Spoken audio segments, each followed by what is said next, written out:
नमस्कार दोस्तों आज हम बात करेंगे होम्योपैथी की सर्दी के मौसम में सबसे ज़्यादा इस्तेमाल की जाने वाली होम्योपैथिक औषधि के बारे में।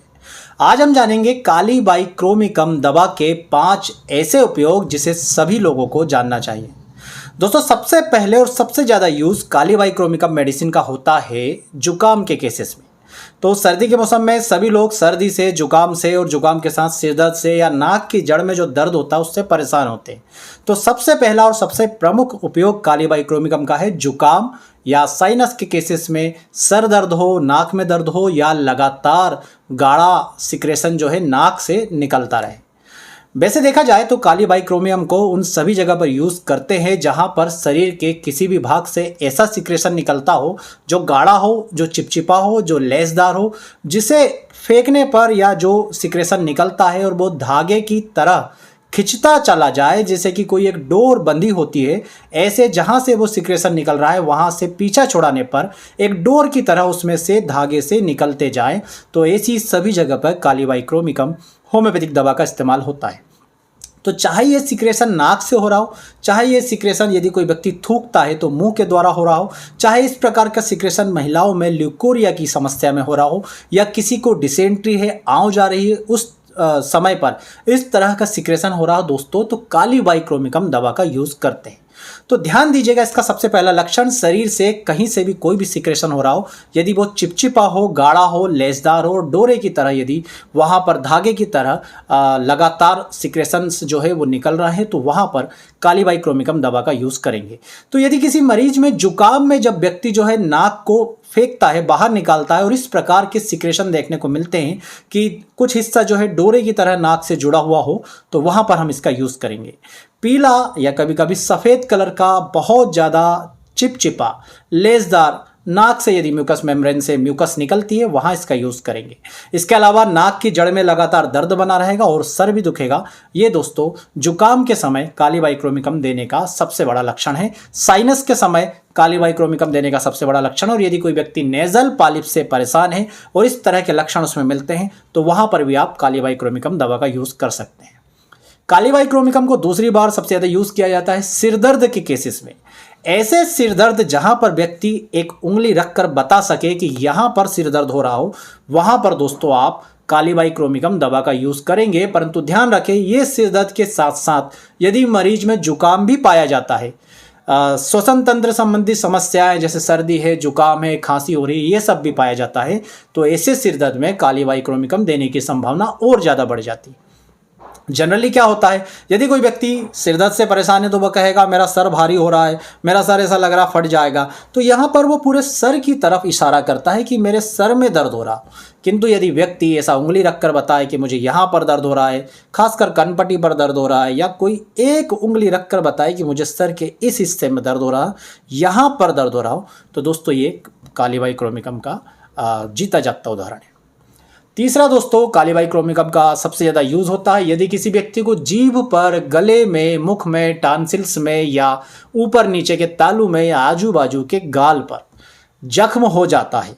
और ये जख्म की विशेषता होती है कि ये जख्म के अंदर आपको एक गोल छेद सा नज़र आता है और ये इतना सफाई से होता है जैसे लगता है जैसे किसी मशीन की सहायता से ये छेद बनाया गया हो। दोस्तों इस छेद के आसपास की जितनी भी सतह होती है वो बिल्कुल प्लेन होती है और छेद ऐसा लगता है जैसे बिल्कुल किसी ने किसी मशीन की सहायता से गहरा गड्ढा सा किया हो। ऐसे छेद, ऐसे जख्म यदि आपको मुंह के अंदर, गले के अंदर, गाल के अंदर, जीभ पर या टॉन्सिल्स के अंदर दिखते हैं तो ये कालीबाइक्रोमिकम दवा देने के लिए सीधा सीधा एक लक्षण होता है। जैसे कि हम लोग मुंह में जो छाले हो जाते हैं उसके लिए मर्क साल दवा का यूज़ करते हैं, परंतु दोस्तों कालीबाइक्रोमिकम भी यूज़ की जा सकती है यदि ये छाले एकदम गहरे गोल घेरे लिए हुए हो।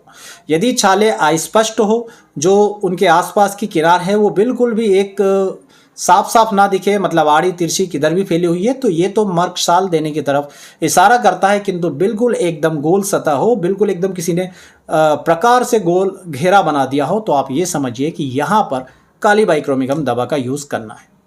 काली बाई क्रोमिकम देने का अगला लक्षण दोस्तों, ये गठिया के लिए बहुत ज़्यादा यूज़ की जाती है, परंतु इसके गठिया की एक विशेषता होती है कि काली बाई क्रोमिकम जो होता है वो गठिया में, जोड़ों में सूजन भी आएगी, लाली भी आएगी, परंतु इसमें बहुत ज़्यादा सूजन या बहुत ज़्यादा लाली नहीं आएगी।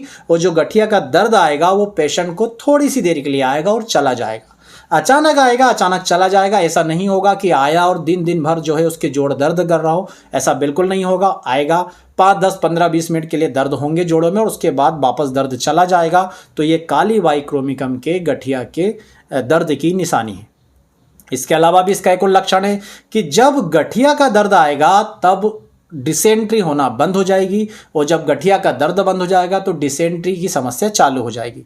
मतलब यदि साल में 3-4 महीने व्यक्ति गठिए के दर्द से परेशान है, अचानक दर्द आता है, अचानक चला जाता है, तो उसके बाद जब 3-4 महीने बाद ये गठिया का दर्द मरीज को होना बंद हो जाएगा, तो मरीज फिर वो 3-4 महीने के लिए डिसेंट्री से, बार बार आने वाले आंव, बार बार आने वाले दस्त से परेशान हो जाएगा। तो इस प्रकार से बार बार डिसेंट्री और गठिया अपनी जगह बदलते रहेंगे। तो यहाँ पर भी दोस्तों आप यूज़ कर सकते हैं काली बाई क्रोमिकम दवा का। और दोस्तों 5 बार सबसे ज़्यादा यूज़ होता है काली बाई क्रोमिकम का पित्त की पथरी में। बहुत सारे लोगों को पित्त की पथरी बार बार बनने की शिकायत होती है। ऐसा बहुत सारी हिस्ट्री देखने में आती है कि सर्जरी करवा ली तब भी पित्त की पथरी लगातार बन रही है, या यदि पित्त की पथरी लगातार कई मात्रा में बनती जाती है, तो ऐसी स्थिति को, ऐसी प्रकृति को सुधारने के लिए जब काली बाई क्रोमिकम दवा का यूज किया जाता है तो दोस्तों ये शुद्ध पित्त का निर्माण करती है। पित्त जो आपस में मोटा हो करके, गाढ़ा हो करके पथरी बना लेता है, उसे धीरे धीरे धीरे वापस जो है लिक्विड बना करके पतला कर देती है, जो पित्त के रूप में बहने लगता है। तो पित्त की पथरी को दूर करने के लिए भी काली बाई क्रोमिकम दवा का इस्तेमाल करते हैं। तो आज की वीडियो में आपने क्या जाना, 5 बहुत मुख्य जगह जहां पर काली बाई क्रोमिकम दवा का यूज करना है। सबसे पहला, नाक, जुकाम, साइनस, नेजल पॉलिप यानी कि नाक संबंधी किसी भी समस्या के लिए। दूसरे नंबर पे दोस्तों सिर दर्द के लिए। तीसरे नंबर पे यदि गठिया का दर्द है उसके लिए। चौथे नंबर पर यदि गले में जख्म है, टांसिल्स में, गालों पर, उसके लिए। और 5वें नंबर पर इसका यूज होता है दोस्तों पित्त की पथरी के लिए।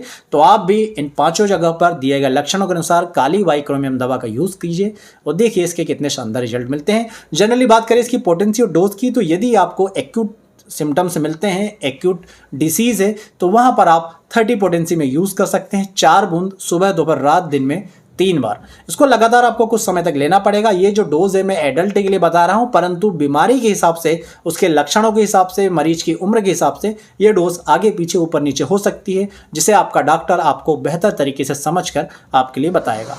यदि क्रोनिक कंडीशन है, जैसे साइनस की समस्या है, जैसे साइनस में व्यक्ति बहुत लंबे समय से बीमार रहता है, नेजल पॉलिप की समस्या है, बहुत पुराना हेडेक है, सिर दर्द है दोस्तों, तो इन सभी कंडीशन के लिए आपको काली बाई क्रोमिकम 200 पोटेंसी में सुबह शाम 4-4 बूंदे लंबे समय तक यूज़ करना पड़ेगा। ये भी मैं आपको एडल्ट की डोज बता रहा हूँ। उम्मीद करूंगा दोस्तों वीडियो में दी गई जानकारी आपको पसंद आएगी। वीडियो पसंद आए तो प्लीज़ वीडियो को लाइक जरूर करें, चैनल को सब्सक्राइब करें। आप सभी का बहुत बहुत धन्यवाद। जय हिंद, वंदे मातरम।